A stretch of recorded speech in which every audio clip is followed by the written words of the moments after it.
আসসালামু আলাইকুম বন্ধুরা, আশা করি আপনারা সকলেই ভালো আছেন।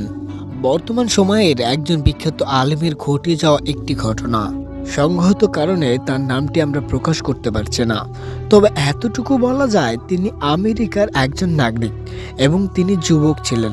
একদিন তিনি তার গন্তব্যে যাচ্ছিলেন লিফটে করে। হঠাৎ লিফটটি থেমে গেল আর লিফটে একজন সুন্দরী মেয়ে উঠল। মেয়েটি খুব খোলামেলা পোশাক পরেছিল। সেই মেয়ে যখন লিফটে উঠলেন, আলেম সাহেব তার দৃষ্টি সংযত করলেন। আলেম সাহেব চোখ নিচু করে নিচের দিকে তাকিয়ে রইল।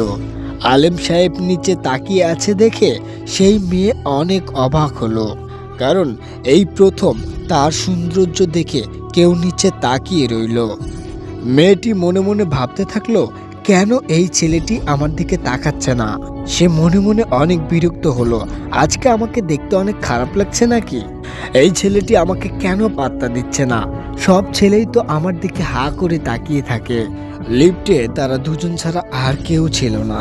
সেই মেয়েটি সেই লোকের দৃষ্টি আকর্ষণের জন্য মৃদুর শব্দ করলো, বাজে অঙ্গভঙ্গি করতে লাগলো, কিন্তু কিছুতেই কোনো কাজ হলো না।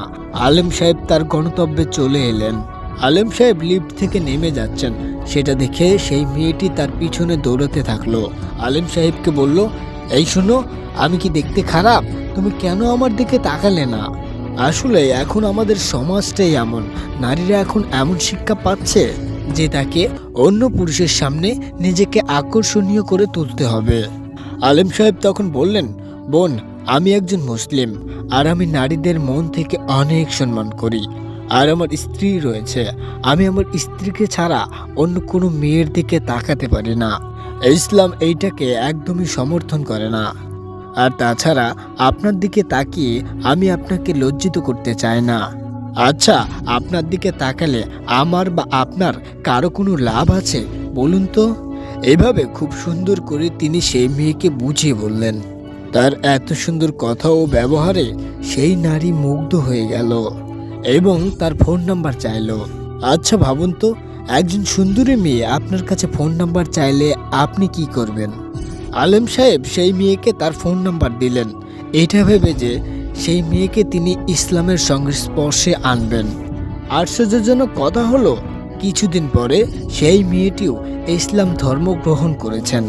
তিনি বলেন, ইসলাম আমাকে মুক্তি দিয়েছে। কেননা পূর্বে তিনি ঘন্টার পর ঘন্টা আয়নার সামনে বসে থাকতো, ভাবতো কোন ডিজাইনের জামা পরে সে বের হবে আর কি করলে তাকে আরো বেশি আকর্ষণীয় লাগবে, সেটাই তিনি ভাবতে থাকতেন।